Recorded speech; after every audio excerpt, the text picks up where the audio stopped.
Hey everybody, I'm Joe. We're talking about the Marvel Multiverse game today, and we're going to talk about the hardest to use power in the game.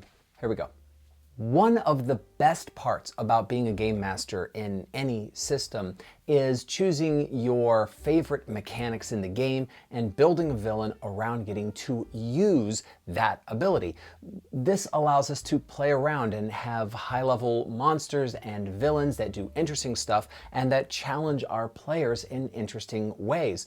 And my party for the game that I've been running in Marvel Multiverse is getting to reasonably high level. They are rank 4 out of 6 right now, and so I'm needing to throw rank 6 or even beyond villains at them in order to create a reasonable challenge. And I really wanted to play with a high level mechanic and see what I could do with it.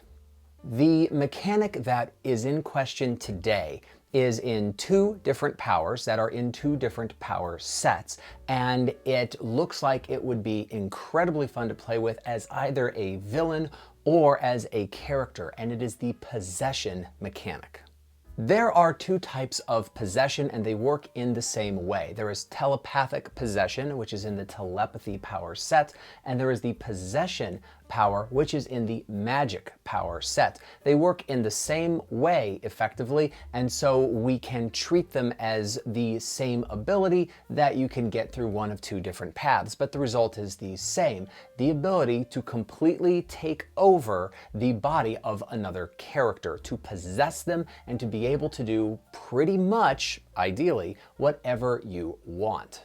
These powers work, as I said, in pretty much the same way. You have to expend 20 points of focus. There are a number of powers that are prerequisites that we won't get into. For each one, you must be a rank 5 character as well as having, of course, the power, telepathic possession or possession, depending on the power set you are in. And the way that you would think that this would initially work is you make some kind of check in order to take possession of another character, but it is far more complicated than that.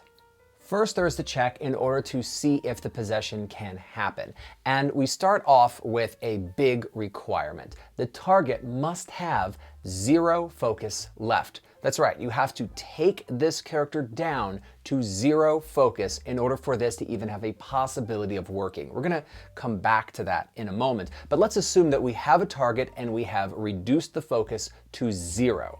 At that point, we make a check. For the telepathy power set, it is a logic check. For the magic power set, it is an ego check.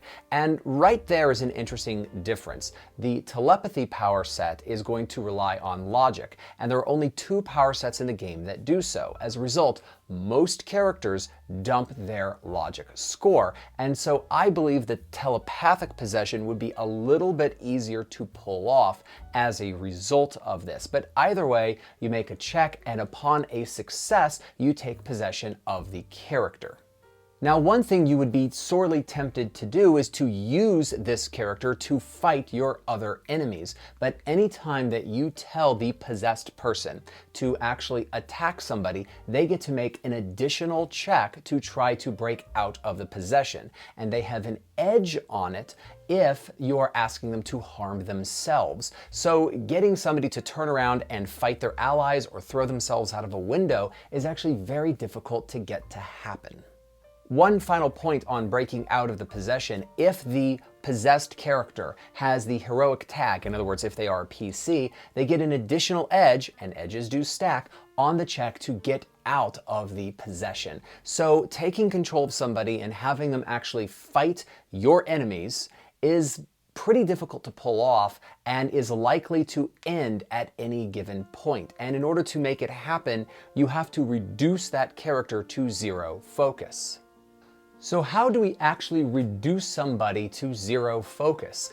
It's not as easy as it sounds, and you do have to build around it. We're going to take this 1 power set at a time. Let us say that you want to go towards the possession power, which is in the magic power set. As a result, you're going to want to take Penance Stare.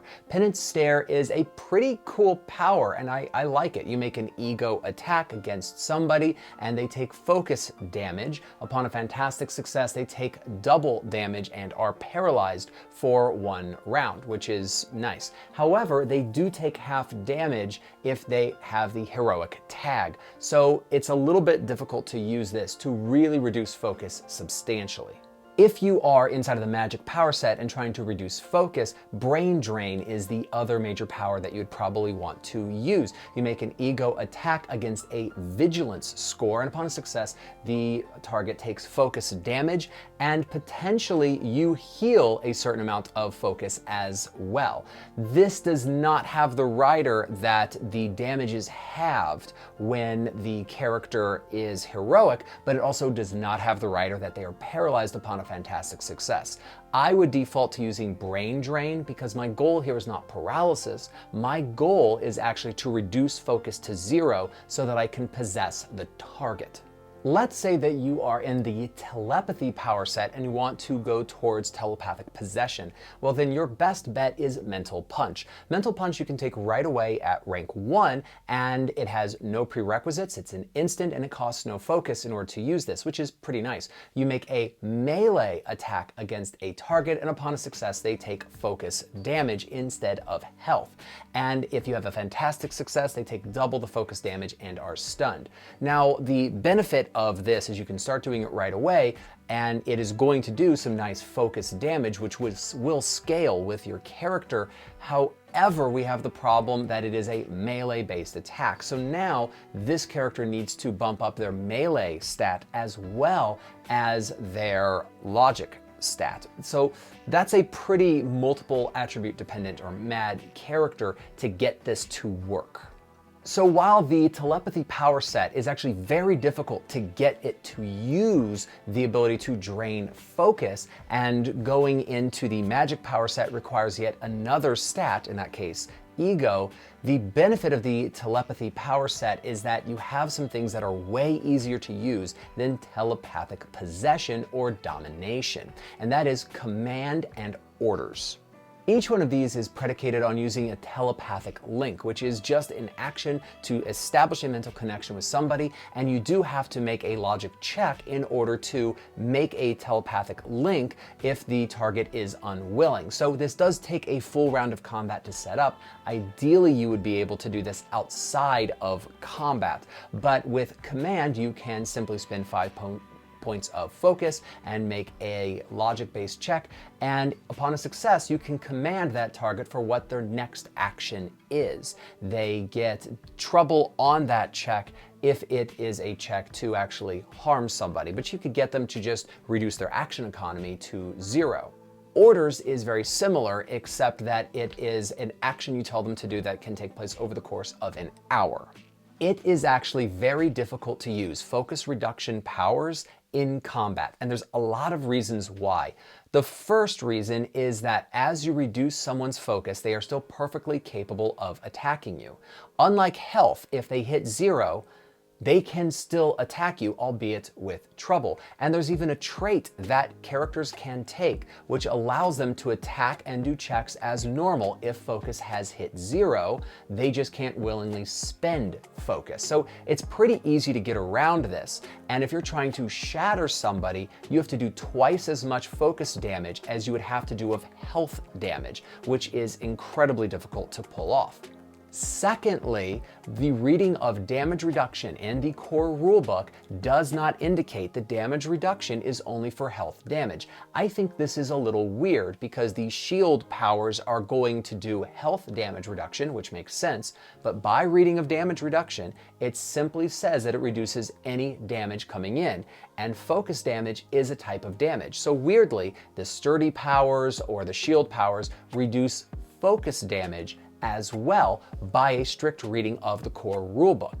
Once you have reduced somebody to 0 focus and they've been able to attack you the whole time, and the only benefit there is people usually have less focus than health, you still have to make a check to pull off possession, and they get to repeat checks any time that you tell them to do something that is damaging, and they have an edge on it if they are a hero.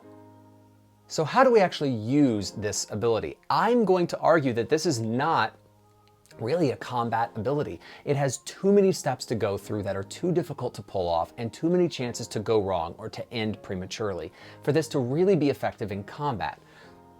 But it's amazing outside of combat. And if you want to build a character or a villain who is going to concentrate on the possession mechanic, you absolutely need to have a non-combat use for the possessed character. Now, interestingly, the telepathic possession power gives you the ability to transfer consciousness from somebody into an empty-minded kind of vessel or target. They specifically mention an android or a clone of some form. That's a very cool use of the power. And then having this possessed character go and do the bidding of the character is actually the more interesting thing to do. To perhaps break into a place and to steal state secrets, or to go and manipulate top-end people inside of the world. That is a great use for possessed characters. And if you build a villain who has the possession mechanics, you're going to want to use this in order to disrupt the world rather than to try to take over a particular PC. I have tried this and it just is very difficult to pull off, and it doesn't end up doing as much of an effective damage as you really want. I have pulled this off in game. I have pulled off the possession of a PC as a villain, and they broke out of it right as I would have them start attacking the other PCs. This is a difficult mechanic to pull off, and it is way better for you to use this as an out-of-combat ability. I think that the telepathic possession is almost non-functional because you have to do melee-based attacks. And it might work, but it's just very difficult to use. So as a result, this is something I would not necessarily build a character around unless you wanted it specifically for non-combat abilities. And building towards this the whole time in the magic power set might be a little bit of a letdown. Using things like orders and command in the telepathy power set is going to be a little bit more rewarding as you build your character. So this is the possession powers inside of the game. And if you decide to use these, I hope that they actually work for you and you get to do cool things. If you've pulled this off in game, let me know. I think people would love to read about it. YouTube's literally made out of buttons. I hope you press some of them. I'll see you next time.